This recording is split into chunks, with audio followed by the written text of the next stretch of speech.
గత 5 ఏళ్ల వైసీపీ విధ్వంస పాలన నుండి ఆంధ్రప్రదేశ్ను పరిరక్షించుకునేందుకు 3 పార్టీల కూటమి 2024లో ఘన విజయం సాధించింది.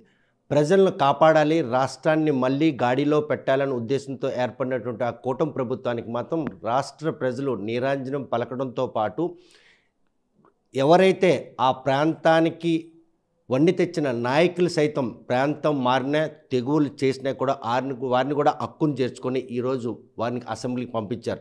164 మంది ఎమ్మెల్యేలు కూటమి ప్రభుత్వంకి ఇచ్చిన ఆంధ్రప్రదేశ్ ప్రజలు ఏడాది పాలనలో ఎటువంటి సంక్షేమం అభివృద్ధి జరుగుతుంది, ఈ విషయంలో 40 ఏళ్ల పాటు చిక్కోలు జిల్లాతో పాటు ఉత్తరాంధ్రకే తలమానికంగా నిలిచి తెలుగుదేశం పార్టీలో తనంటూ ఒక ముద్ర వేసుకొని రాష్ట్ర పార్టీ అధ్యక్షులుగా 2 పర్యాయాలు ఆయన ఆ పార్టీకి సేవలు చేసినప్పటికీ జిల్లాతో తెగదెంపులు చేసుకొని పొరుగు జిల్లా ఒక నియోజకవర్గానికి ఆయన పేరు ప్రకటించిన ఘన విజయం సాధించినటువంటి మాజీ మంత్రి చీపురుపల్లి ఎమ్మెల్యే కిమ్మిడి కళా వెంకట గారు మనతో ఉన్నారు. చూస్తే కనుక కూటమి ప్రభుత్వం రాష్ట్రంలో ఈరోజు సుపరిపాలన ఇస్తుంది అన్నటువంటి సంకేతాల నేపథ్యంలో కూటమి ప్రభుత్వం రాష్ట్ర ప్రజలు నీరాంజనాలు పలికారు.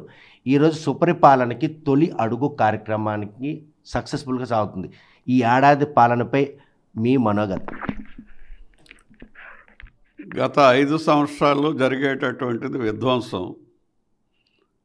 అన్ని విధాలుగా పారిశ్రామికంగా, సంక్షేమంలోనూ, అభివృద్ధిలోనూ పూర్తిగా విధ్వంసం చేసినటువంటి పరిస్థితి జగన్మోహన్ రెడ్డి చేసి వెళ్ళిపోయాడు. మరి ఈరోజు వికాసం కోసం ప్రయాణం చేయాల్సినటువంటి అవసరంలో వికాసం కోసం మన కూటమి ప్రభుత్వం ప్రయత్నం చేస్తుంది. దానికి ముందుకెళ్తున్నారు. అందులో భాగంగానే ఈవేళ సింగపూర్లో 5 రోజుల్లో 29 మీటింగ్లు పెట్టినటువంటి పరిస్థితి చూస్తున్నాం మనందరం. అందుకు వికాసం ఏ విధంగా పారిశ్రామిక అభివృద్ధి జరిగితేనే మిగతా విషయాలన్నీ కూడా కలిసి వస్తాయి. కాబట్టి పారిశ్రామిక అభివృద్ధిని వికాసం వైపు నడిపించడానికి చంద్రబాబు నాయుడు గారు, లోకేష్ కృషి చేస్తున్నారన్నది ఈ సందర్భంలో మనం చెప్పక తప్పదు. ఇకపోతే సూపర్ 6 అని చెప్పి మనం ఎలక్షన్ ముందు చెప్పాం. అది మరి దీనికోసం మనం ఏదైతే ఉందో అర్జున గిరిజన బలహీన బడుగు వర్గాలకి సంక్షేమం కోసం పెట్టినటువంటి సూపర్ 6ని కూడా అనుకున్న విధంగా మొదట నెలలోనే 7,000 ఇస్తాం, వెనకది 3,000, తర్వాత వెప్పించినటువంటి 4,000 రూపాయలతో 7,000 రూపాయలు ఖచ్చితంగా ఇవ్వడం జరిగింది. అలాగే ఆదివారం కానీ ఫస్ట్ వస్తే శనివారం నాడే మరి పెన్షన్ ఇస్తున్నాం అనేది ప్రజల్లో చాలా బాగా వినిపిస్తున్నటువంటి పరిస్థితి. ఇదే కాకుండా మరి గ్యాస్ సిలిండర్ అనుకున్నాం, అది కూడా ఇవ్వడం జరిగింది. డిఎస్సి అనుకున్నాం, డిఎస్సి కూడా 16,000 పైచీలకు గవర్నమెంట్ ఉద్యోగాలు ఉంటే వాటిని కూడా మరి నోటిఫై చేసి ప్రాసెస్లో ఉన్నాయి, అవి కూడా వస్తాయి.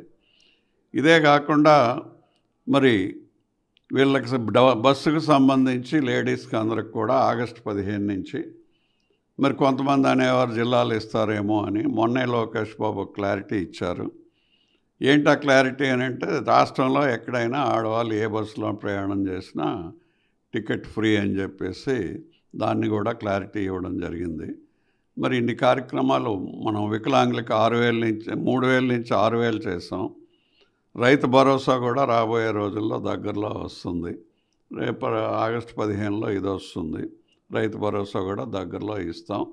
ఇంచుమించు 5 అయిపోయినాయి, ఇంకొకటే ఉంది. ఆ ఒకటి కూడా ప్రాసెస్లో 5 ఏళ్ల ప్రభుత్వంలో మొదటి సంవత్సరం 95% చేసినటువంటి కూటమి ప్రభుత్వం చంద్రబాబు నాయుడు గారి హయాంలో అవతల సంక్షేమం, యువతల పారిశ్రామిక అభివృద్ధి. పారిశ్రామిక అభివృద్ధిలో ఎట్లా ఉంది అని అంటే ఈ రోజున సింగపూర్ వెళ్ళారు, కానీ 1 ఇయర్ నుంచి ఆయన చేస్తుండేటటువంటిది అక్కడ దావోస్కి వెళ్ళినటువంటి పరిస్థితి కానీ, ఢిల్లీలో కానీ దేశంలో ఉండేటటువంటి మరి ఐఐసి ఇవన్నిటిని కూడా చూసుకుంటూ అందరినీ పిలుస్తూ అందరికి కూడా నేనే పర్యవేక్షణ చేస్తాను, మీకు ఇవ్వాల్సినటువంటి రాయితీలు కానీ ల్యాండ్స్ కానీ అన్నీ కూడా త్వరితగతిన క్లియర్ చేస్తాం, రక్షణ ఇస్తాం, మీరు ఇండస్ట్రీస్ పెట్టండి అని చెప్పి స్వయంగా ఆయనే నేను చూస్తాను పర్యవేక్షణ అనేటటువంటిది చెప్పి ఈ రోజున 10 లక్షల కోట్ల రూపాయలు ఇండస్ట్రీస్ రావడానికి ఇక్కడికి ఆంధ్రప్రదేశ్లో పెట్టడానికి చేశారు మొదటి సంవత్సరం. అంటే ఇది సుపరిపాలనే. ఈ 10 లక్షల మంది 10 లక్షల కోట్ల ఇండస్ట్రీస్ మనకి ఇక్కడ హర్షమిట్టల్ది 1,75,000 కోట్లతో స్టీల్ ప్లాంట్ వస్తుంది, 87,000 కోట్లతో ఎన్టీపీసీ గ్రీన్ ఎనర్జీ వస్తుంది. అదే కాకుండా సాఫ్ట్వేర్ కంపెనీలన్నీ కూడా విశాఖపట్నంలో వస్తున్నాయి.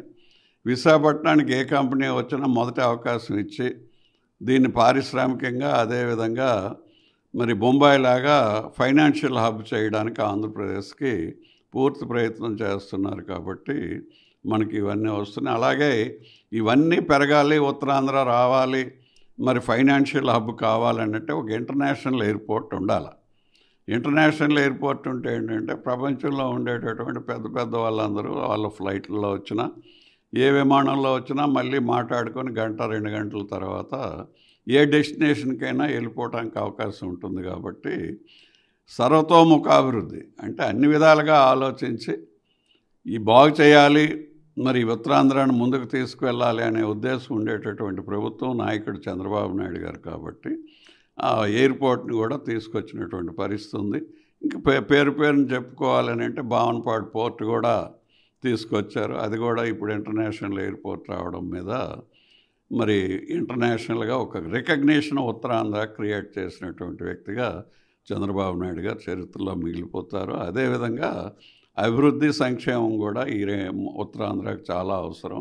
అభివృద్ధిలో ముందడుగులో ఉన్నాం, సంక్షేమంలో కూడా ముందడుగులో ఉన్నాం ఈ ప్రభుత్వంలో అనేది చెప్పక తప్పదు. చూస్తే కనుక మేనిఫెస్టోలో ఇచ్చినటువంటి హామీలు నెరవేర్చడంలో 5 ఏళ్ళు ఒక ప్రణాళిక ఉంటుంది. కానీ ఏడాదిలోనే అన్ని విషయాలను కూడా ఈరోజు అమలు చేసిన ప్రయత్నంలో ఏడాది కాలం పట్టడానికి ఏ ఆటంకం అడ్డంగా నిలిచింది అంటే జగన్మోహన్ రెడ్డి చేసినటువంటి గత 5 సంవత్సరాల పరిపాలన పూర్తిగా విధ్వంసం. ఎట్లా అనంటే రాజ్యాంగం ప్రసాదించినటువంటి వాక్ స్వాతంత్రం దగ్గర నుంచి పూర్తిగా రాజ్యాంగాన్ని ధ్వంసం చేసి కాలరాసి పెట్టడం వలన వస్తాయన్నట్టుకున్న ఇండస్ట్రీస్ కూడా వెనక్కి వెళ్ళిపోయినాయి, అభివృద్ధి ఆగిపోయింది. మరి ఈ రోజున మనం సారా చూస్తున్నాం. సారాలో కూడా కల్తీ. ఈ కల్తీ సారా వల్ల ప్రాణాలు పోయాయి. మనుషులు పాలకుడు ఎలా ఉండాలి అనేటటువంటిది కాకుండా పాలకుడే భక్షకుడు అయితే ఏ విధంగా ఉంటుందో గత 5 సంవత్సరాలు ఆ విధంగా పరిపాలన జరిగింది. కేజీహెచ్లో స్పెషల్ వార్డు పెట్టడం కరెక్టా కాదా? దేనికి పెట్టారు? ఈ సారా తాగారు. జగన్మోహన్ రెడ్డి ఇచ్చిన కల్తీ సారా తాగినందువల్ల నరాల బలహీనత వచ్చి పిచ్చి పిచ్చిగా మాట్లాడుతున్నారు ఇంట్లో పెట్టలేక. మరి మామూలు వార్డులో పెట్టలేక దానికి ఒక ప్రత్యేక వార్డు పెట్టినటువంటి పరిస్థితి నిజమా కాదా? మీరు వెళ్ళి ఎంక్వైరీ చేసుకోండి. మరి అందులో రోజుకు 1-2 చచ్చిపోయినటువంటి పరిస్థితి కూడా ఉంది. లివర్ పోయినాడు, స్ప్లిన్ పోయినాడు, చెస్ట్ పోయినాడు, కిడ్నీస్ పోయినటువంటి వాడు. మరి పాలకుడే భక్షకుడు అయ్యే పదంలో మరి ఈ రోజున అది రాజ్యాంగానికి స్వేచ్ఛ వచ్చింది, చట్టానికి స్వేచ్ఛ వచ్చింది.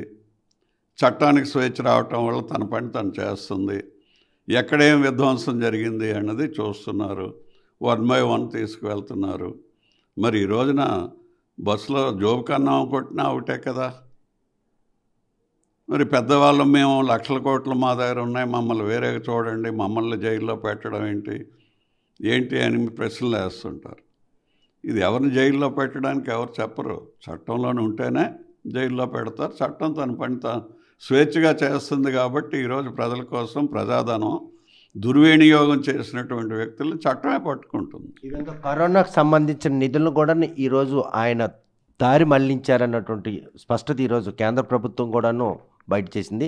కాకపోతే ఇప్పటికీ ఈ మద్యం స్కామ్ కావచ్చు, భూముల ఆక్రమణలు, దేవాదాయ శాఖ ఇవన్నిటికి ఎప్పట్లోగా ఫుల్ స్టాప్ పడుతుంది. ఒక్కరొక్కరు అరెస్ట్ తర్వాత అధినేత అరెస్ట్ ఏ క్షణంలోనే జరిగే పరిణామాలు కనిపిస్తున్నాయి. అదే కదా, కరోనాలో మనుషులు చనిపోయినా పాలకుడికి మనిషి ప్రాణం కూడా దాని తలకు విలువ కూడా తెలియనటువంటి పాలకుడుగా ఆయన ఉన్నారు. అందువల్ల ఏమన్నారు, కరోనాలో ఒక క్రోసిన్ ట్యాబ్లెట్ వేసేస్తే సరిపోతుంది. క్రోసిన్ ట్యాబ్లెట్ వేసేది సరిపోతుందని అంటే ఎంతమంది చనిపోయారు? లెక్కలు ఎన్ని ఉన్నాయి, లెక్కలు లేనివి ఎన్ని ఉన్నాయి? అంటే మనిషి ప్రాణాన్ని కూడా లెక్క చేయనటువంటి ప్రభుత్వం గత 5 ఏళ్ళలో మనం చూసాం. కాబట్టి వీళ్ళ డబ్బు మ్యాచింగ్ గ్రాంట్ ఇవ్వాలా స్టేట్ గవర్నమెంట్, సెంట్రల్ గవర్నమెంట్ ఇచ్చినటువంటి డబ్బుకు మ్యాచింగ్ పెట్టి చేయాలి. అది కూడా ఖర్చు పెట్టకుండా ఈ గ్రాంట్ ఇవ్వకుండా సెంట్రల్ గవర్నమెంట్ ఇచ్చింది కూడా దారి మళ్లించినటువంటి వ్యక్తిగా చరిత్రలో జగన్మోహన్ రెడ్డి గారి ప్రభుత్వం నిలబడిపోతుంది.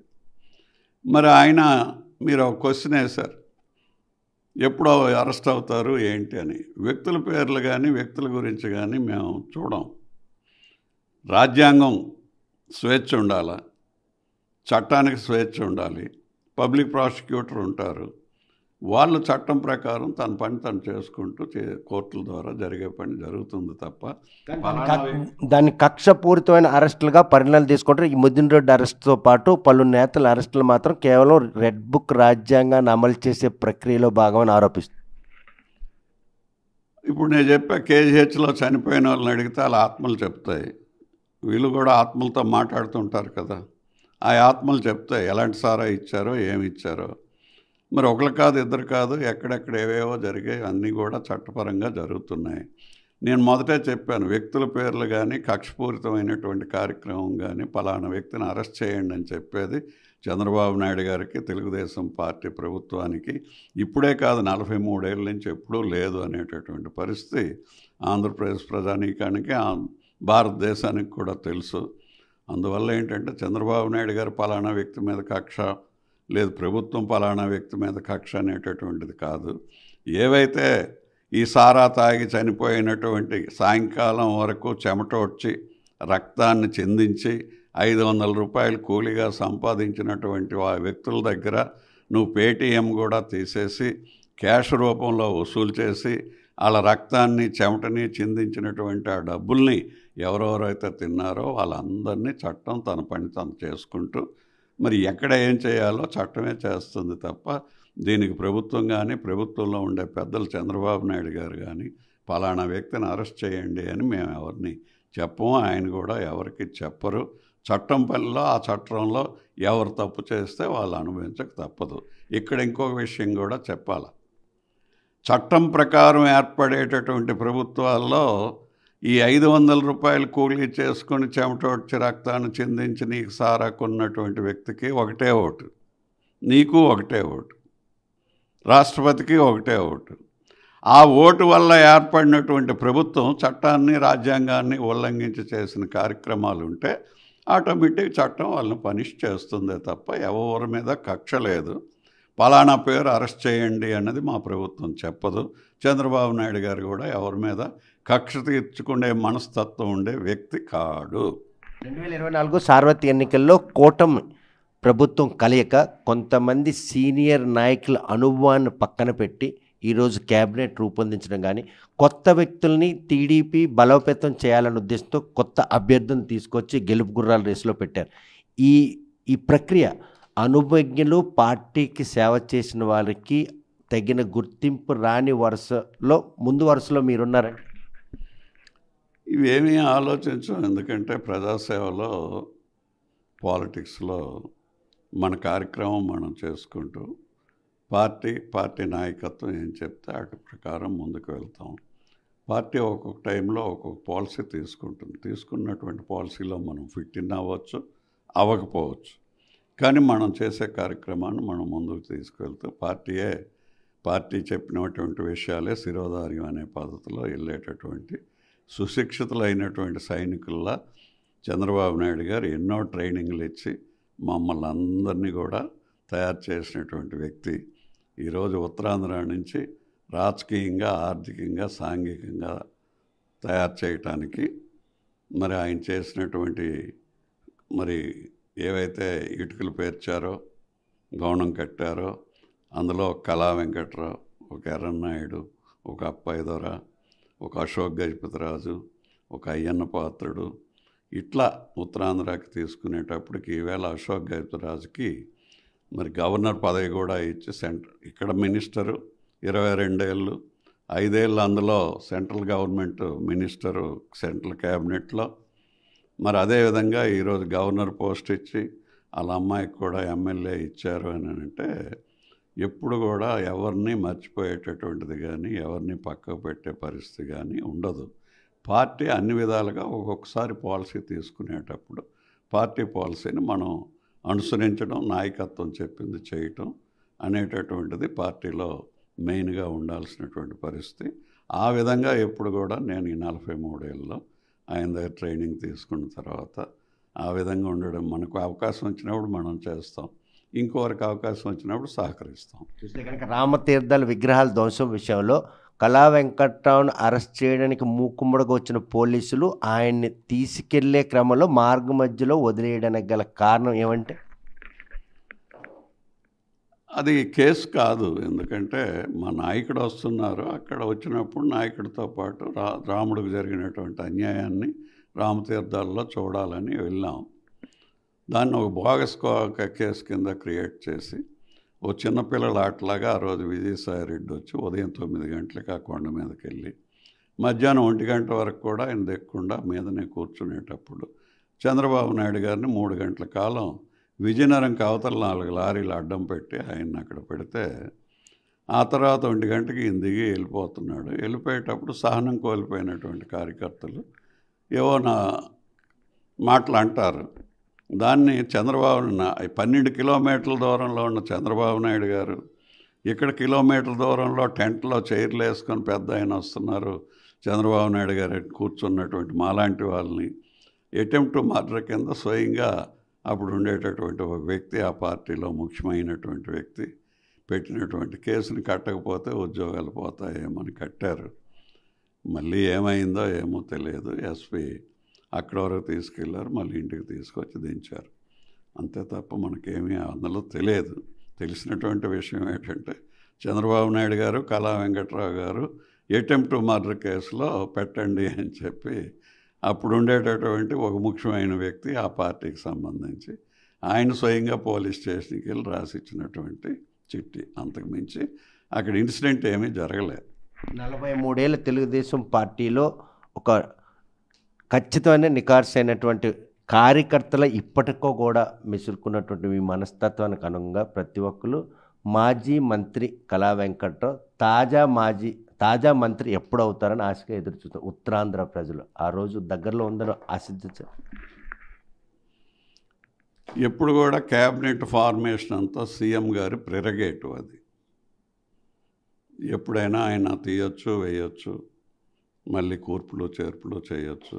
ఆ ప్రెరగేటివ్ అయింది కాబట్టి దాని మీద చర్చించే విషయం కానీ, ఎప్పుడు చేస్తారని కానీ, ఎవరిని తీసుకోవాలని కానీ చర్చించే అవకాశం ఎవరికీ లేదు, మనకు కూడా లేదు అనేటటువంటిది ఈ సందర్భంలో చెప్పక తప్పదు. అధిష్టానం, సీఎం గారు ఆయన నిర్ణయం ఏది ఉంటే దాన్ని మనం శిరోధార్యంగా తీసుకోవటం తప్ప ఆ విషయాలు ఎప్పుడు జరుగుతుంది, ఎలా జరుగుతుంది, ఎవరిని తీస్తారు, ఎవరిని వేస్తారు, ఇప్పుడు చేస్తారా అనేది కూడా మనకు చర్చించడానికి ఎవరికి హక్కు లేదు. అది ఒక్క సీఎం గారి ప్రెరగేటివ్. దాన్ని ఆ విధంగానే వదిలేద్దాం తప్ప దీని మీద నో కామెంట్. ప్రస్తుతం మాత్రం ఇప్పటికి కూడా ఒక తెలుగుదేశం పార్టీ కార్యకర్తలానే పార్టీ ఆదేశాలకు అనుగుణంగానే ఈరోజు నడుచుకునేటటువంటి ఒక నిష్ణాతమైనటువంటి శిష్యుడిని తయారు చేసిన చంద్రబాబు నాయుడు అడుగుజాడల్లో ఆ పార్టీ కోసం అహర్నిశలు పనిచేస్తాం. 2024లో చీపురుపల్లి నుండి పోటీ చేయాలి అని పిలుపునిచ్చిందే తడువ సమయం లేకపోయినా ఆ నియోజకవర్గంలో పోటీ చేసి ఘన విజయం సాధించిన అనంతరం కూటమి ప్రభుత్వం కొలువుతీరి ఏడాదికి అయిన నేపథ్యంలో 95% ఇచ్చినటువంటి సూపర్ 6 హామీల్లో 5 హామీలు నెరవేర్చారు. నిరుద్యోగ భృతి ఒక్కటే ఇంకా మిగిలింది, అది కూడా త్వరలోనే అమలు చేస్తాం. గత ప్రభుత్వం విధ్వంస పాలనలో ఆర్థిక లేమి ఈరోజు రాష్ట్రాన్ని వెంటాడుతుంది. ఆ పాలన నుండి ఇప్పుడిప్పుడే రాష్ట్రంలో అభివృద్ధి, సంక్షేమం రెండు కళ్ళుగా ముందుకు తీసుకెళ్తున్నటువంటి ఇటువంటి పరిస్థితుల్లో మాత్రం రాష్ట్ర ప్రజలందరూ కూడా సుపరిపాలన తొలి అడుగు కార్యక్రమం ప్రతి ఒక్కరిని కూడా ఈరోజు స్వాగతంగా ఆహ్వానిస్తున్నారు. అంటే రాష్ట్రంలో ప్రజలు ఎంతలా గత ప్రభుత్వ హయాంలో ఇసికి వేసారారు, ఈరోజు సంక్షేమం, అభివృద్ధి అలా పల్లెల్లో కనిపించడంతో వారందరూ కూడాను ఈరోజు కూటమి పాలనపై మాత్రం చాలా హర్షం వ్యక్తం చేస్తున్నారు. మంత్రి మండలి విస్తరణలో తనకంటూ స్థానం వస్తుందా రాదా అన్న విషయం ముఖ్యమంత్రి నిర్ణయం. అది ఆ నిర్ణయానికి మేము కూడా శిరదాయిస్తాం. ఉత్తరాంధ్రలో తమకంటూ ఉన్నటువంటి ఆ ప్రఖ్యాతను చాటుకునేందుకు మాత్రం కూటమి ప్రభుత్వం ఇచ్చినటువంటి గైడ్లైన్స్ మాత్రం ఎట్టి పరిస్థితుల్లో ఈ రోజు కూడా ఒక కార్యకర్త మాదిరిగానే ఆచరిస్తూ వస్తుందని కళా వెంకట స్పష్టం చేస్తున్నారు. మరి ఉత్తరాంధ్ర ప్రజలు ఆశగా ఎదురుచూస్తున్నటువంటి ఆ మంత్రి పదవి ఆయనకి ఎప్పట్లో వరిస్తుందా అన్న విషయం వేచి చూడాల్సిందే. వీడియో జర్నలిస్ట్ రామకృష్ణతో సత్యం, RTV శ్రీకాకుళం. తెలుగులో న్యూస్ కి ఫాస్టెస్ట్ యాప్ ఇప్పుడు టోటల్లీ న్యూ అవతార్లో జస్ట్ 5 సెకండ్స్ లో కంప్లీట్ న్యూస్. సోషల్ మీడియాలో ట్రెండ్స్ కి one stop solution. Live TV app voice search option తో ఇప్పుడే డౌన్లోడ్ చేయండి లేదా అప్డేట్ అయిపోండి. యాప్ లింక్ డిస్క్రిప్షన్ లో ఉంది.